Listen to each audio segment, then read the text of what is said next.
Hello, welcome to the European Open briefing for February 21st, 2017. I'm Rafi Barajan, currency analyst at XM.com, and we're going to be taking a look at what's happening in the currency markets today. So it's another muted start to the day in the currency markets. The dollar is higher against most major currencies this morning.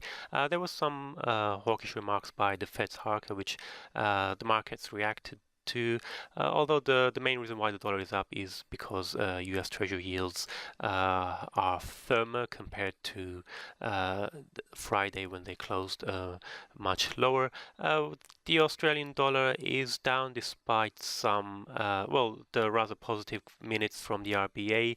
The RBA's minutes, they're pretty much in line with the recent tone coming from the RBA. That's pretty much saying that the Australian economy is rebounding from that third quarter dip last year, and inflation should move upwards as well. The euro, on the other hand, is struggling. Mainly because of those concerns about the French elections, and the election uncertainty is overshadowing positive developments on Greece's bailout program. Basically, we had yesterday at the Eurogroup meeting, the EU, IMF, and Greece agreed to continue to cooperate together and to come up with a new set of reforms. So for the moment, the Greek debt crisis appears to be under control, but the euro, as we said, is down mainly because of the French elections. The pound was up yesterday. It's back down again today, pretty much holding near its recent range. The House of Lords will discuss today for the second day the government's Brexit bill, where they may force the government to make some amendments. And later today we've got the Bank of England Governor's Mark Carney's testimony for the inflation hearing in Parliament. That may capture some attention in an otherwise quiet day. Starting though with the dollar-yen pair, we can see that the dollar really has shot higher since the start of trading in Asia today. That's mainly because of higher US Treasury yields. There was some comments by the Philadelphia Fed President Patrick Harker. He was actually it appears that he spoke possibly on Friday, but his comments were revealed today. He had an interview with the Market News International where he said, "I would not take much off the table at this point," and it's pretty much again put the focus on whether or not the Fed will raise rates in March, and that's why this has added to the anticipation for tomorrow's FOMC minutes by the Fed. Because although the statement that we had for the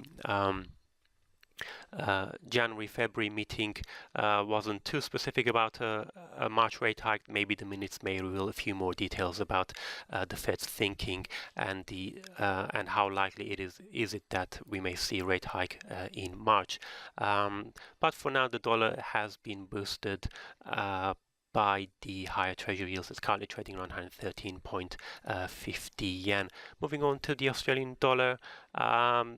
Although here in the chart we can see that it's down from Friday, but overall the Aussie is holding near the 3.5 months highs. It's currently trading around 0.7660. The RBA's minutes didn't really add anything new from what's already been said by the RBA at its monetary policy statement released a few weeks ago.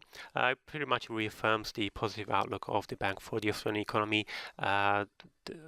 Australian exports for resources such as iron ore are doing rather well because of higher prices and higher demand from China, and the bank expects inflation to pick up gradually, but the Aussie is today being pressured by the stronger US dollar.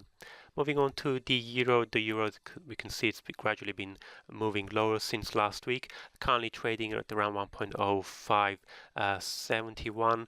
We have, of course, those ongoing concerns about the French elections. There are some reports that the socialist candidate may form an alliance with the far left candidate.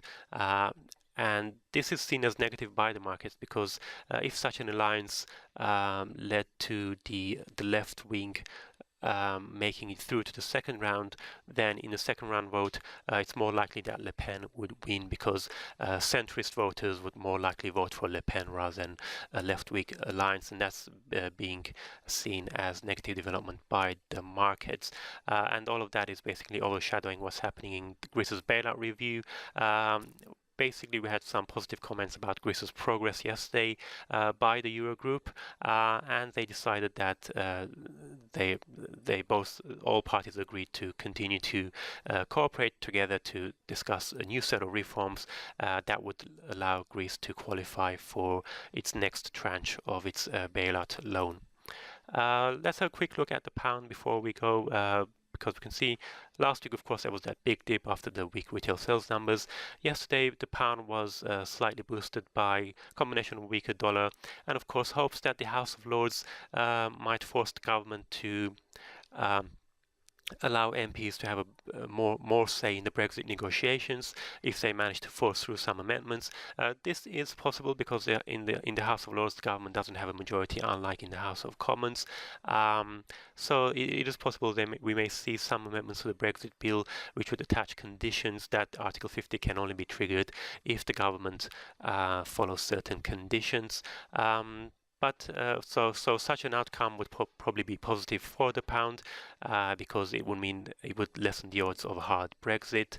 Also to watch out for today, we've got the Bank of England Governor Mark Carney and his chief economist. They will appear in the Treasury Select Committee in Parliament to speak about the bank's latest inflation report, although it's unlikely we will hear anything new about the bank's outlook for the UK economy. For now, though, the pound is trading at $1.2420, slightly down on the day. Let's have a look at today's calendar. We had some manufacturing PMI out of Japan, which was up in February from the previous month. So there was, as usual, little reaction to the markets to the Japanese data. We had the French and German flash PMI out already, which were all of them were beat estimates, so the focus now is on the Eurozone PMIs due shortly, and then later in the US session we will have the US flash PMIs as well, and also we're going to have the latest dairy auction later today as well, which may see some reaction in the New Zealand dollar for that. But also just a quick mention that we'll have few Fed speakers today from Neil Kashkari, John Williams and Patrick Harker, all of which will speak later in the day, plus the RBA governor is due to give a speech as well. That's it from me. Thank you very much for watching and have a great day.